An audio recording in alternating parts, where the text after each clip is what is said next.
I used to hate marketing as a solopreneur, a solo developer until I learned these techniques and it just rewired my brain.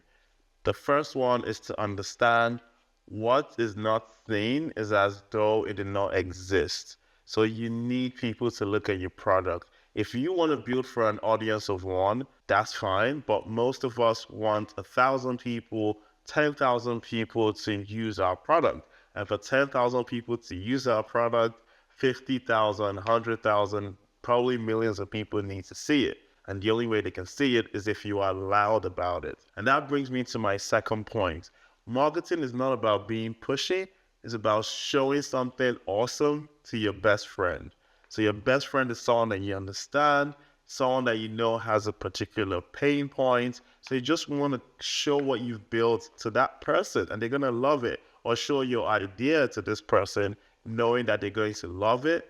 And then the third thing that helped me is you can't build the best product by yourself. You need other people. So yes, the person that's your ideal customer is going to love it, but they're going to help you refine it into something that's better. So I had to get out of this mindset of I can build the perfect product and then I can say, hey, I can have a good idea.